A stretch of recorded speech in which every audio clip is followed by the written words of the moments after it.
Okay, today class we're going to be talking war, and with that we're going to be moving very quickly. We're going to be talking about World War I. This is a war that would take several years to accomplish.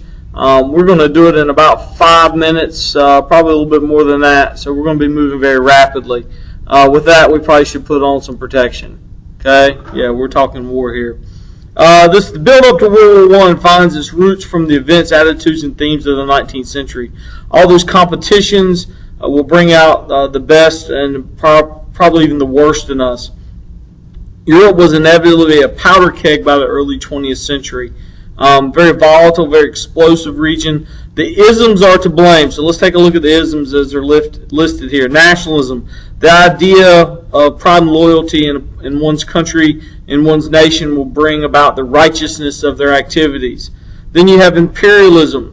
That quest to globally, economically dominate will drive people and nations to tasks that will attempt to grow their power and even check other people's powers. And then there's militarism. That's why we have the helmet on. This is in the past many had found the war to be glorious and worthy events.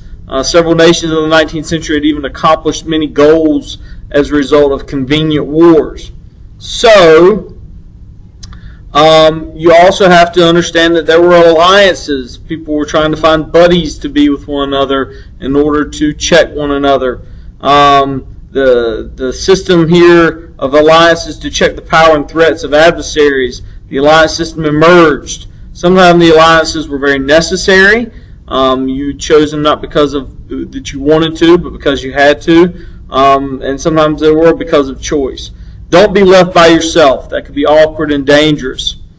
The Triple Alliance would have Germany, Austria-Hungary, and Italy together, kind of a central proximity. Germany and Italy, of course, had been newly unified. Germans and Austrians had some connections with each other culturally and ethnically.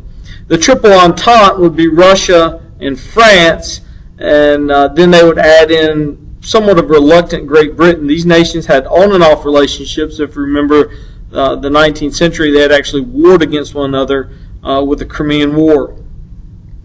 The members of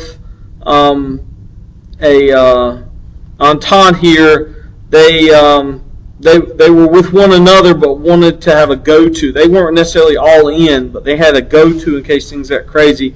And of course we know they would get crazy. Alright, just like materials need a stimulus to spark a reaction in a chemistry lab, so do the events in Europe need a spark to cause all this powder keg to blow up. That spark would be the assassination of Archduke Franz Ferdinand.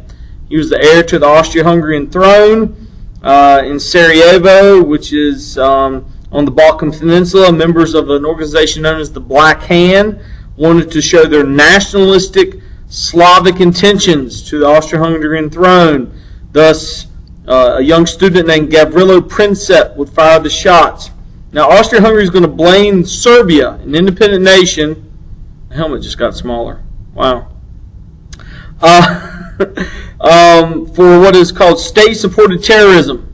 We talk about it sometimes in our 21st century today as nations support terrorist organizations through deed and money there.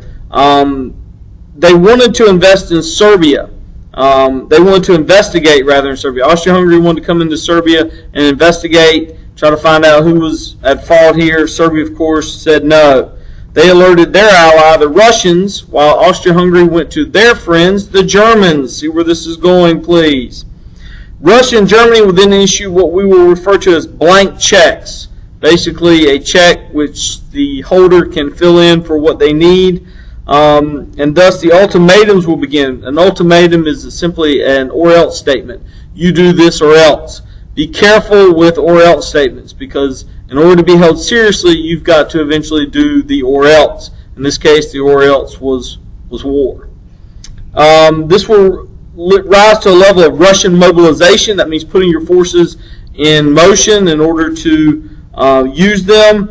Their failure to stop that mobilization upon the request of the Germans will bring a declaration of war. The dominoes will begin to fall at this point. Sides are established. Germany, Austria, Hungary, and not Italy. The Italians back off and are later replaced by the Ottoman Empire, they would be known as the Central Powers. They would be opposed by the Russians and the French, and Great Britain, as the Low Countries were invaded by the Germans, will be known as the Allies. This all puts a predestined plan of Germany into motion, known as the Schlieffen Plan. They want to attempt to avert a two-front war being centrally located in Europe. They don't want to fight both Eastern and Western fronts simultaneously, so they're going to try to crush the West very quickly, rushing in through the Low Countries into northern France, while the Russians are slowly gathering themselves. This doesn't work, as the British had come into the fray, along with new technology like machine guns, barbed wire, and gas.